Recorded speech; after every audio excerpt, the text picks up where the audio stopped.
undervisningen passer over i der. Som altid vil man vide, som jeg kun havde i. Skolen er det ude som katolikker, og jeg er en af dem.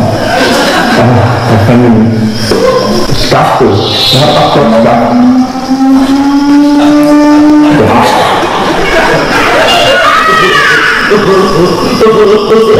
hej, jeg hedder Skaftet. Jeg er med i Kongen af Nordmødet. Jeg er godt en kunst. Jeg forstår det, men jeg ved godt, hvor det er.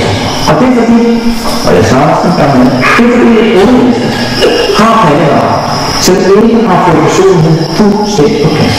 Så derfor så er man lidt mere udsigt, end man bliver sådan her. Derfor har man behov for at syge, man har behov for at være et eller andet i andre menneskers øjne.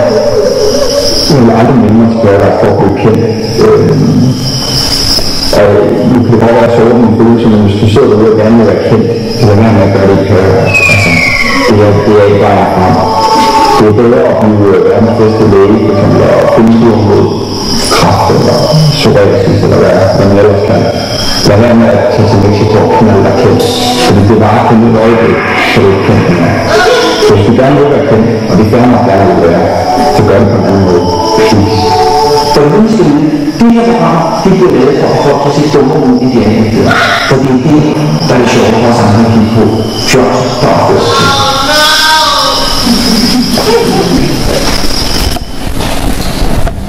Ja, så er der nok nogen, der vil sige, hvad har det med uddannelse at gøre, at Thomas Skovgaard synes, det knalder meget på Paradise. Og det har måske heller ikke så meget med det at gøre, som lige umiddelbart. Men igen var tanken bag det, at vi konkurrerer mod stort set alt andet på nettet på den her side.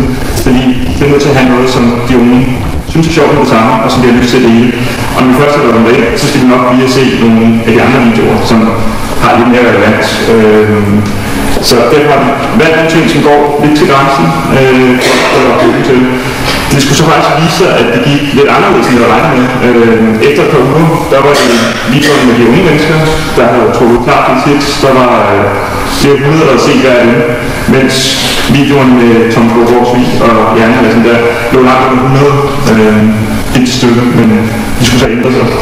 Ja, sådan var det som sagt i starten, og det undrede vi os lidt over. Så lige pludselig, så skete der noget. Så kunne man bare sige, så eksploderede det helt vildt. Det var så et spørgsmål om, at Thomas Skovgaardsvig der selv havde postet det på hans Facebook-væg. Og så pludselig fik en eller anden et par tusind sådan på ganske få timer. Og så endte det faktisk med, at TV2 ringede og spurgte om, at de måtte bruge den her Paradise-video på deres hjemmeside. Og det måtte de jo selvfølgelig også, og så voksede det så endnu mere. Og det spændende ved det er jo så, at så fortsætter folk også ofte ind på siden, fordi der er sådan en henvisninger til det. Og der skete lidt det samme med den her Oliver Casey-video, som var ham her rapperen. Den blev også postet på hans Facebook-væg lige pludselig. Og så var der pludselig også mange, der kom ind den vej. Men det var først, da de selv gik i gang med ligesom at poste det, at der skete noget. Vi havde ikke det store held med faktisk, som bare få dem spredt via videoen selv. Det fungerede ikke eksempel. Det her, altså, vi har jo forsøgt os med en kampagne, som har meget lidt konkret information. Og altså vi valgte at alliere os med en tv-vært for eksempel, som har fået en karriere på at være en lummer. Men derfor har vi også været meget opmærksom på, at der kunne komme rock både fra altså internt fra vores lærere, vores egne lærere, og fra elever og folk, der kan finde på at søge osv. Men det sjove ved det er, at vi har faktisk, selvom noget af det er lidt smule udsat, vi har faktisk ikke fået nogen sådan rigtig negative kommentarer. Det kan være, at de har været, men bare ikke nået frem til os, men altså vi har i hvert fald ikke hørt noget. Det er minimalt, hvad der har været brugt. Og man kan generelt sige, at der har været en del overraskelse på den, hvad lavet har sagt. Vi har jo ikke lagt alle enige i på prøvet ret mange forskellige ting af, og nogle ting er gået, og mange ting er gået præcis som vi havde håbet og forventet. Nogle ting er gået værre, og så er der nogle ting, der er gået væsentligt bedre. Det bedste eksempel på det er nok den tegnefilm, vi lavede, som ikke var tænkt som en del af Voxpot, men som alligevel er endt med at blive en af de mest sete, i hvert fald en af de mest sete på hendes vej. Og hvis der er nogen, der ikke har set den, så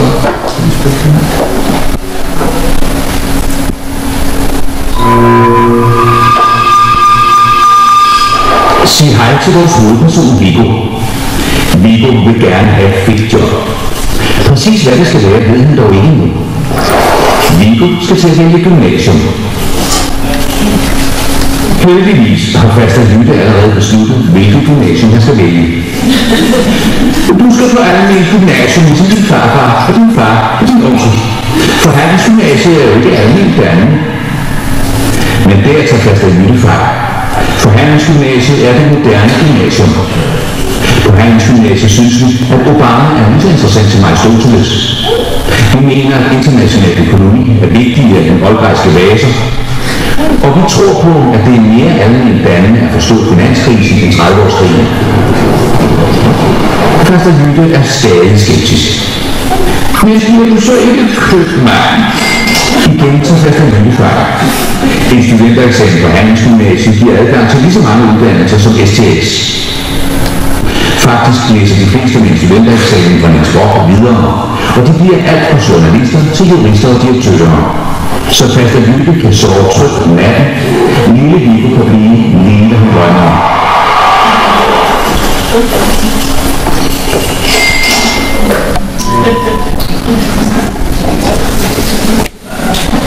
Yes, og som sagt, det er slet ikke ment som en del af Rockspot. Det var noget, vi lavede. Vi skulle have åbent hus, og der stod mange noget nyt materiale. Og det var en idé, vi havde gået med længe. Og så tænkte vi, nu gør vi det. Og den var relativt hurtig og relativt billig at lave også.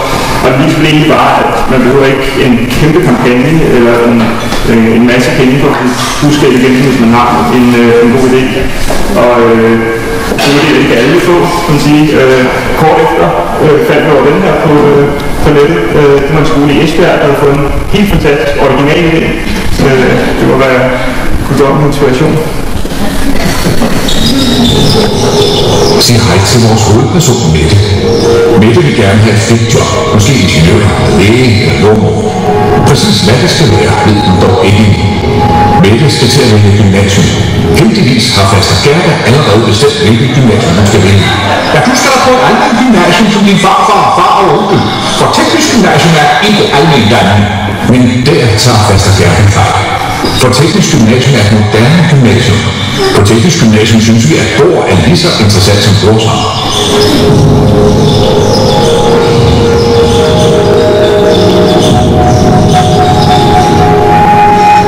Vi mener, at teknologi er vigtigere end oldgræske vaser. Og vi tror på, at det er mere almendannende at forstå Storebæltsbroens konstruktion end 30-årskrigen. Faster Gerda er stadig skeptisk. Men det er jo så ikke håndværk. Igen tager Faster Gerda fejl. En studentereksamen fra teknisk gymnasium giver adgang til lige så mange uddannelser som STX. Faktisk læser langt de fleste med en teknisk studentereksamen videre og bliver alt fra ingeniører til designer og læger.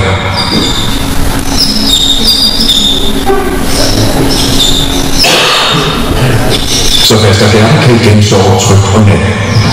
Lille Mette kan blive lige, hvad hun drømmer.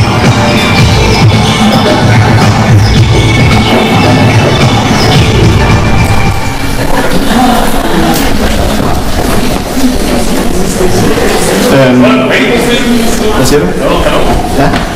Noget andet, vi egentlig havde troet meget på, det var kommentarer. Altså vi kan jo se, folk de poster jo alt muligt på Facebook og så videre.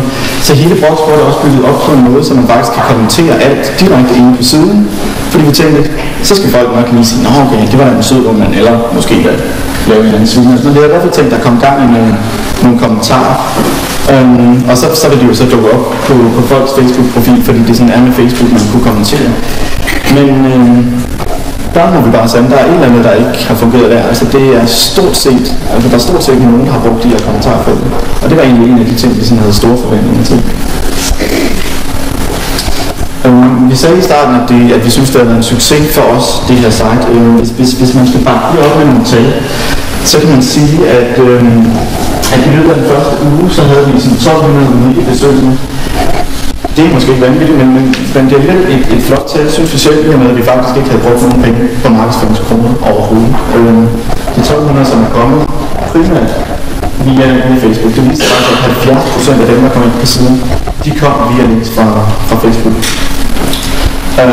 Og der var også relativt, folk blev relativt længe på siden, så i gennemsnit var det 4 minutter, folk blev inde på siden. Men der, hvor det bliver sådan rigtig interessant, det er de 600, vi sådan har talt, som går videre ind på vores officielle hjemmeside, Brok.dk. Og det vil sige, som har været 4 minutter inde på Brokspot, går ind på Brok.dk, først en 600 stykke, så bliver de altså 4 minutter længere i gennemsnit. Det vil sige, at de har været 8 minutter i vores lille univers her. Og det synes vi er ret meget og ret flot, og det viser, at det ikke bare er sådan folk, som kommer ind for at se noget underholdning på sitet, og så var de ude igen. Der var faktisk også nogle af dem, som var motiveret for at læse noget om uddannelserne. Ja, og en ting er selvfølgelig kliktal og likes og mange gange mobil og kommentarer og sådan her. Men i sidste ende er det ikke lige efter det ansøgertallet. Og det er så endnu en grund til, at vi har tilladelse at kalde det en succes, at vores gymnasium har haft 19% stigning i ansøgertallet i år. Og det var for, at man kan aldrig tegne, i hvert fald det meste markedsføring kan ikke tegne på direkte linje mellem markedsføringskampagnen og så resultatet. Men når man sammenholder det med lille tal på almindelig vis, så mener vi godt, at man kan tillade os at i hvert fald tro på, at det er på en forskel. Nu er det så, hvordan vi kommer videre med Brokspot, og der har vi så lavet det på den måde, at netop fordi det er sådan en WordPress-side, så kan vi selv gå ind og ændre. Vi kan gå ind og skifte en film ud til næste gang. Vi kan lægge nye billeder, give flere film ud til film ind osv. Og vi har ikke et eller andet bureau indover, der skal styre, eller vi skal ind over for at få lavet ændringer. Det vil sige, at det er en holdbar side, som vi kan bruge igen og igen.